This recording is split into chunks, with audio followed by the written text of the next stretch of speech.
Good afternoon. I would now like to introduce you to our next speakers, and I hope I get their names right. CliftonBiendurry, Gareth Catt, and Wayne Davis. Both Clifton and Wayne are from the Bushfire Center of Excellence Department of Fire and Emergency Services. Gareth works for the 10 Deserts Project. Over to you guys.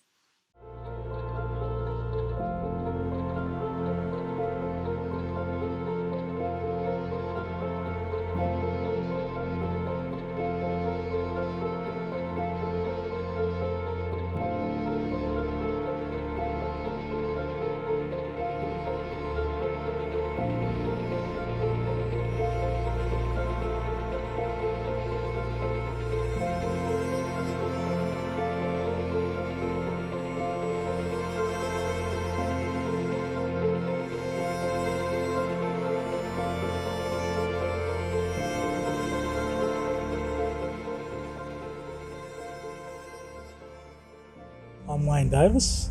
My skin name is Pijan. My country is mostly in Central Australia. Come from the stolen generation, and I've worked in this type of role for many years across the Northern Territory, South Australia and Western Australia, a number of states in fact, and now I've taken on the role as Traditional Fire Program Coordinator with the Bushfire Centre of Excellence. Hello, my name is CliftonBiendurry. My Aboriginal name is Day2. I am a Bunuba Wallumbirri man from the Kimberley. I am now employed as the Traditional and Cultural Fire Officer with the Bushfire Centre of Excellence. One of my job as the Traditional and Cultural Fire Officer is to bring in those engagement processes that include cultural protocols into our decision making and the way that we communicate with traditional communities and groups that are out there in the southwest, but also the northwest and possibly throughout Australia. Being the traditional and cultural officer in our department, I have brought in some of these methods in trying to build programs like the awareness guide to educate our staff, educate those who may need that knowledge, so that when we do go out and engage with Aboriginal communities and groups out there, we are aware not only historically of the events that have happened in the past, but also bring into the conversation some empathy in the way that we actually provide these engagement in terms of understanding and listening to traditional owners that are out there who have knowledge and skills that they could possibly pass on not only to their young but to our staff as well, so that we can better understand the earth and understand the landscape in which we are engaging and dealing with. The Traditional Fire Program intent is to incorporate traditional cultural Aboriginal burning practices into in supporting contemporary methods that currently are applied, and the transfer of that knowledge, and we can demonstrate how that will take place. The Traditional Fire Program is extremely important. It is now coming to the forefront and should have been something that should have been done a long time ago. However, the dynamics and the changes in the environment, people are coming to learn what Traditional Fire Program or cultural burning is all about, and I think for Aboriginal Ranger groups and groups on country, they have already been doing it for a very long time. The fire mitigation is about prevention rather than the cure. So I think it's bringing that knowledge forward and bringing more cultural aspects around the flora, the fauna, the whole environment as a whole, as opposed to fire on its own. Well, part of my role in particular is about looking at the training packages that are currently in place. Generally those training packages are from Training Australia, I guess. It's a generic type of training. My role is to look at implementing Aboriginal cultural burning practices or or basics wildfire awareness courses, customising them. So, I'm looking at several packages, and that's the starting point for my role. In terms of the cultural awareness, we'll with Clifton's part to all this training would be developing a cultural awareness guide. We're looking at fact sheets, we're looking at producing products. The fact sheet in cultural awareness will help support the rollout of a customised training program, which I'm working on. So that supports my work. It's a little bit more understanding around cultural awareness and how that fits in the contemporary methods we use now.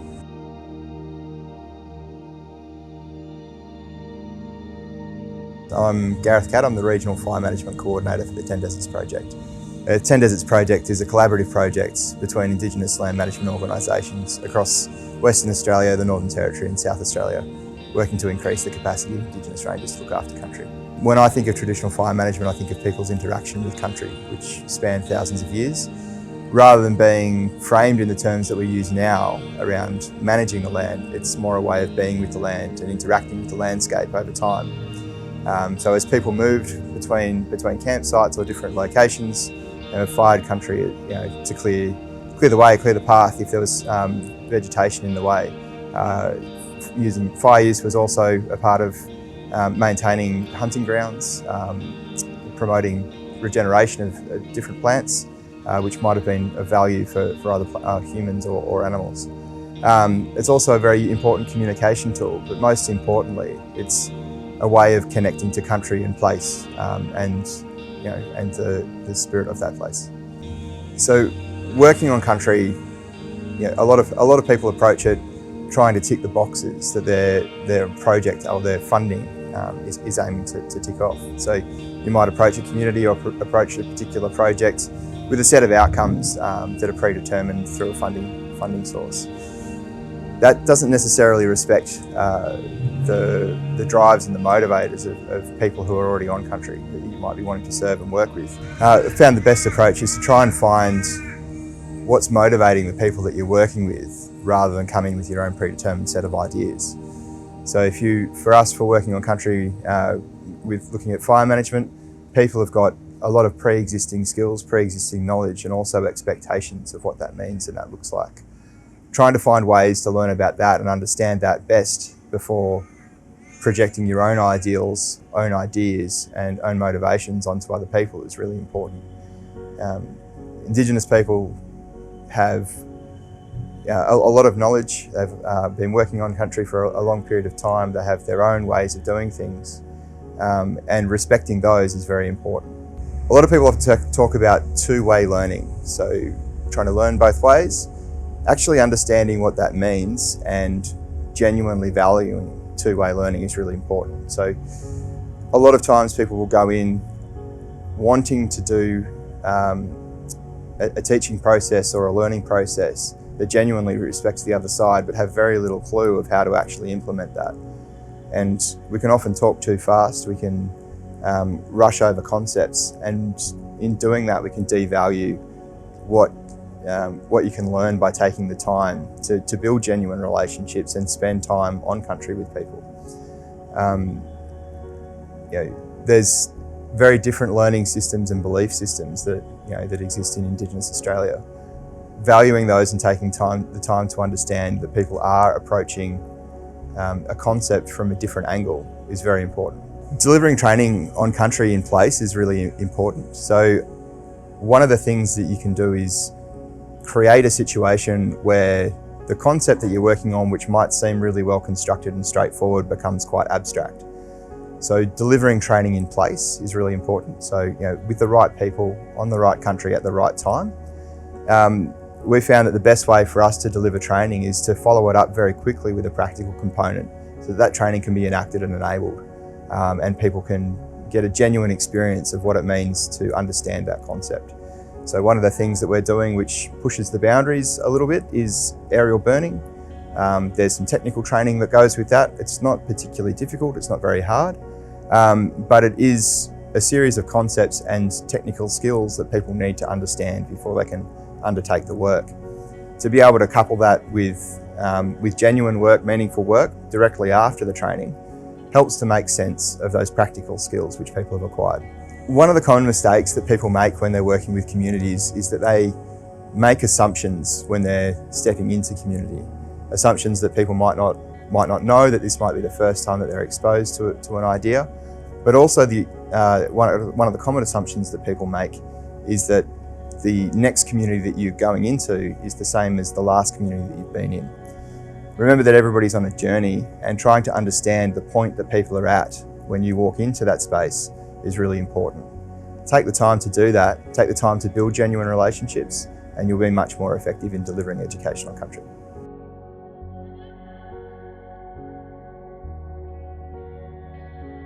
Historically, knowledge has been transferred from Aboriginal elders down to the young people through ceremonies and storytelling, and still continues today as a practice in transfer of knowledge. It means that knowledge is on how to care for country and help Aboriginal people with their cultural identity, and that the knowledge remains intact. The transfer of knowledge ensures cultural protocols are followed, and the teachings and the learnings allows Aboriginal people to follow their cultural obligations and to walk the land safely. Colonisation significantly impacted the transfer of knowledge through restrictions and the suppression of the knowledge. Incorporating Aboriginal traditions and learnings into contemporary teachings is vital. It plays a major role in Aboriginal people's spiritual and cultural connections to land. In a bushfire context last season, the country was under threat from uncontrolled fires. One of the traditional fire program's key responsibility is to gather traditional and cultural knowledge about fire practices. Integrating this knowledge with contemporary practices is so important and will benefit us all.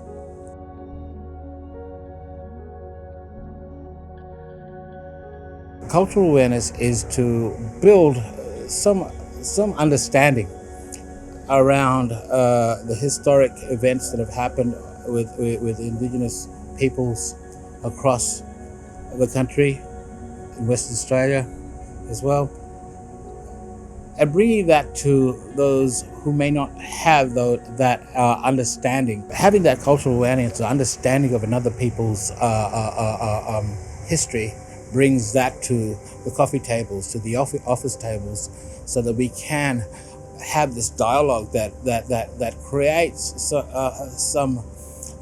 some form of reaching a goal for the improvement of humanity, but also for us as employees, as co-workers, as colleagues, so that we can find that ultimate goal where we can not only work together but thrive together as well. I think it's very important to encourage cultural education or awareness into any workforce,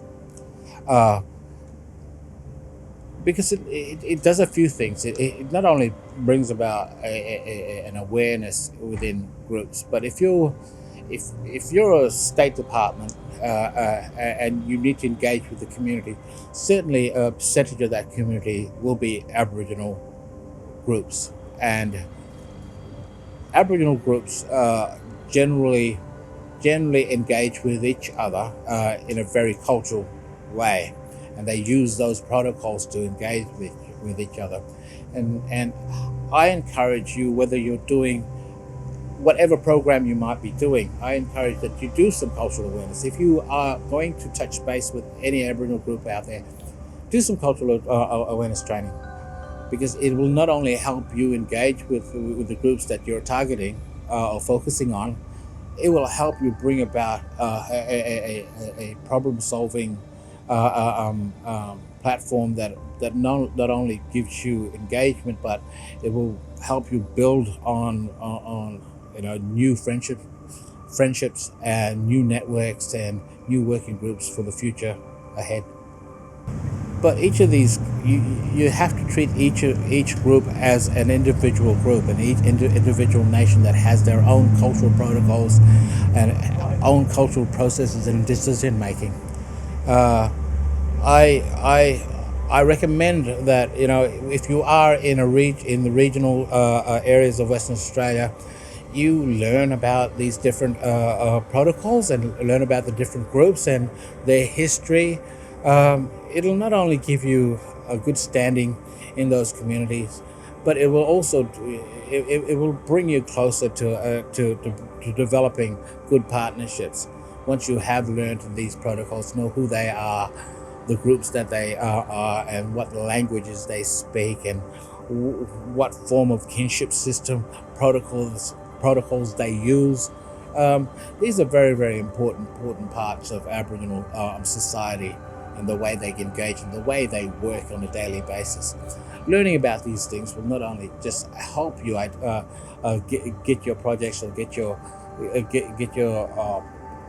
programs developed, it will help you as a person to build a deeper connection with people out there. I highly recommend that when you do go out there, try to find your local cultural awareness programs through your local government, and find out who your traditional elders of that area are.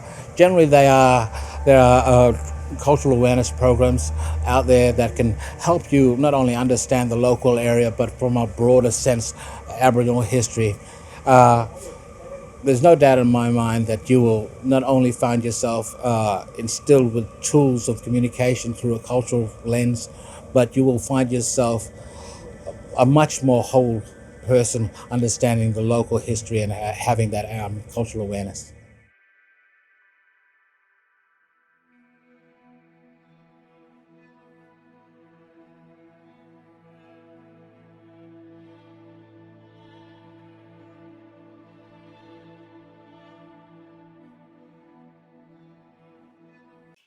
Thank you so much, gentlemen, for sharing your insights with us.